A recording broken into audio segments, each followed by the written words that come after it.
Hi everyone, welcome to our Tuesday night Facebook Live. My name is Tova Gar and I am from Girls to Women, and my focus is on helping parents and teens successfully navigate today's digital world that our teens live in, so you have peace and calm in your house, that your teens stay safe, and that we help them through the challenging things that they're going to face as their teens, and one of them is something that we're going to talk about today.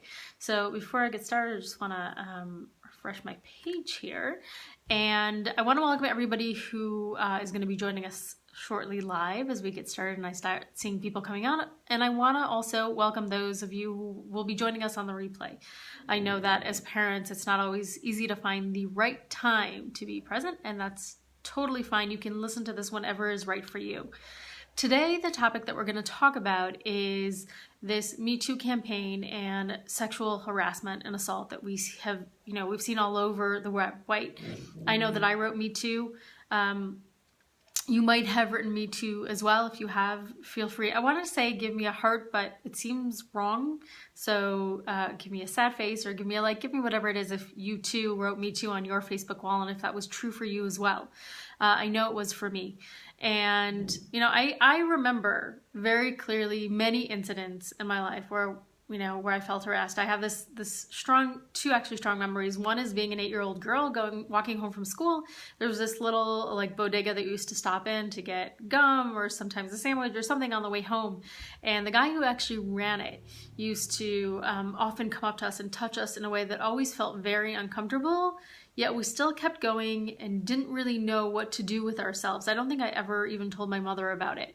If, as by the way I'm telling this, you're thinking of your own story, send me a heart, let me know that you're thinking about this as well. And then another one that sticks out for me is actually when I was in the Army, right? And so you would think, here I am in uniform. I was actually carrying an M16, so I was carrying a gun. And yet a man in a bus, I was at a bus, I don't remember from where to where I was going, and he just kept creeping himself closer and closer to me in a way that felt very uncomfortable, and took a very long time for me to push him away.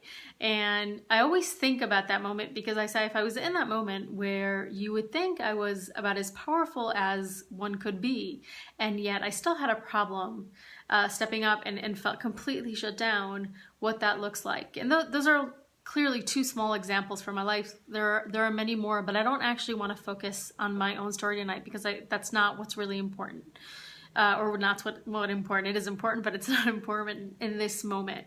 What I want to share with you is what I think a lot of parents aren't really aware of. We all know, right? If we've been experiencing it on Facebook Live, or we didn't really, or in Facebook, sorry, we don't actually need Facebook to tell us that almost every woman that we know has experienced a form of harassment in her life, and many of the men in our lives have as well. They just don't speak about it or share about it, or even less than we do, right? But we know that it exists. We know that it's out there. And we know that unfortunately, while hopefully this and many other things that we are doing in our lives and in our work will help change this dynamic, will help change the way the world functions, this is a very long process, and that most likely our girls and our boys are going to be experiencing this as they grow up. And if that's the case, then we need to equip them. And what I want to do this evening is I want to equip you on what I think you don't actually know that your teens are already experiencing right now. Right? So there's one way to talk to teens when it comes to them being young kids and talking about the privacy of their body and what it means, to not let anybody who you don't know touch your body in a way that at all, or that feels uncomfortable, which starts by not forcing kids to kiss even family members or hug family members if they're not interested, getting them comfortable with saying no, things like that. And you can look at things like, I saw Amy Ling, who I admire her work a great deal, did a wonderful Facebook Live yesterday, a short Facebook Live talking about how to talk to young kids about the topics of race harassment and giving some language. But what I want to talk to you is about your teens. So as you all know, most of your teens have cell phones. It's something that they live with. It's a part of who they are. It's how they communicate with their friends. And with all the wonderful things that cell phones bring, one of the challenges, and one of the big challenges actually, that the phone brings is two things. First of all, the exposure to porn, which means that your kids are being exposed to a sexuality and a dynamic between men and women, which is not a reflection of reality, nor is it a way we want want it to be a reflection of reality. And for those of you who are not, porn watchers, or who have not watched porn in a long time, maybe since you were teens, I know this is going to sound a little outrageous, but I actually recommend that you go in and take a quick look around, because the porn that you may remember, that magazine that you used to see, or even the video that you may have had, I'll never forget in 6th grade when one of the boys took us to his house and showed us a porn movie, which we were all together, boys and girls, and we were quite horrified. That's not today's porn. It is very, very different. It is very kinky. It is very abusive. Many, many images of men basically doing things to unconscious women, animals, all kinds of things. And what that does is that it gives these kids, who we are not talking to about their sexuality, we're not talking about what it means to grow up, we're not talking about these things with them because we feel uncomfortable, because we think school is covering it. Whatever the reason is, this is where they're learning their information, right? If at our age, where we learned our information was from our friends, maybe if we had a really close relationship, we learned from our parents, but most likely not. We got our information mostly from our friends, right? If you had a mother like mine who talked to you about sex and how babies come to the world from the age of 3, then yes, I knew all the information, but I was extremely unusual. I was always the one correcting everyone else. And what that means is that what they're losing in this process and learning their information from that, as well as from movies and shows today, and the way they're portrayed and relationships are still portrayed in these places, is that there's a very quick move from liking someone to being physical to sleeping together. There's very little flirting. There's very little any kind of interaction. And what that leaves is a lot of inappropriate behavior, which we know happens anyhow when we see teens. But what happens is we see things. So just in the last 2 weeks, by the way, as I was thinking about this, like, well, what am I going to share and what stories? I was like, I don't even have to look very far. Just in the last 2 weeks with teens that I work with, I had 3 great stories that show exactly that. So the first one was a girl that I work with which a boy who she has known since kindergarten. Okay, this is not somebody new in her life. It's not somebody unknown. Sent her a Snapchat, which could have easily been a text or any kind of other form of digital communication, inviting her to the bathroom at school to measure the size of his penis, right? He asked her if she was wondering what size it was, and she said no, and he invited her to the bathroom to measure it. By the way, she said no, and he then proceeded to ask another girl. Okay, so here she was faced with this totally unwanted gesture. And the reason I'm sharing this with you is because one of the things that this digital thing that I'm speaking to right now through to you allows is it allows boys and girls to communicate without actually having to face each other and share information.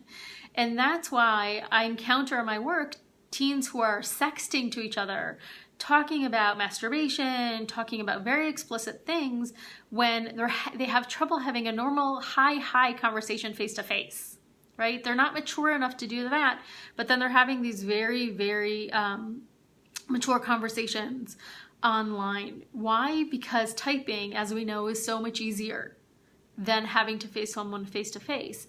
And so the kind of inappropriate things that might have happened when we were kids become much more blown up, and there's a lot more courage to kind of throw things out there and see what happens. And this is something that we need to be aware of. We need to be aware of, we need to address, and in a moment I'm also going to talk about how, but first I want to share a couple of other examples. So another one was a kid who actually had the courage to do something face to face, and this is again, somebody that I work with, and the boy that she sits next to in history class asked her if she wanted him to finger her during class. Now, some of you may not know what that means, but it basically means is for him to insert his finger into her vagina and sexually stimulate her. And he was offering to do this, by the way, during class. Again, this is somebody who she's known for many years, moved up through middle school with her and into high school. Again, she said no. And we had a whole conversation of why she's attracting this kind of experience into her life. But we also talked about how do you stop it and how do you say no and how do you respond. Now, she didn't say yes, but she had to face this kind of behavior, this kind of approach from another boy who she is not interested in. He knows she is not interested in, and yet this seemed perfectly normal to him. At the same time, this is not only a girl's experience, it's a boy's experience as well.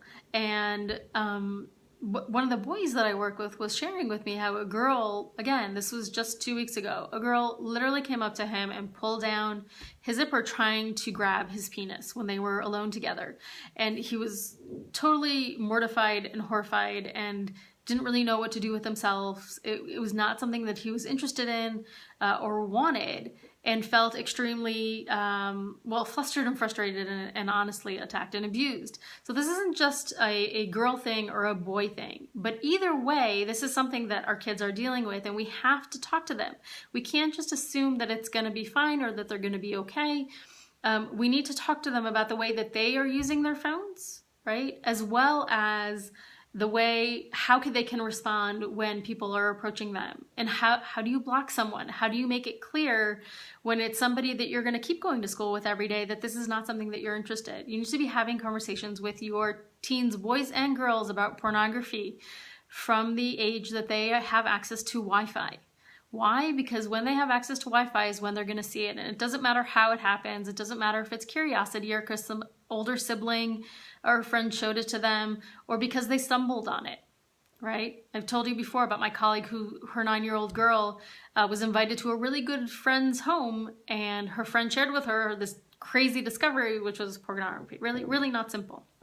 So what is it that you can do? The first thing, and the most important thing, again, is to acknowledge it, to be aware of it, and to talk to your teens about it. Use things like what's happening right now with Harvey Weinstein. Everybody's talking about it. It is, right, it's so to speak, the talk of the town. Famous celebrities are declaring that they've been harassed by him.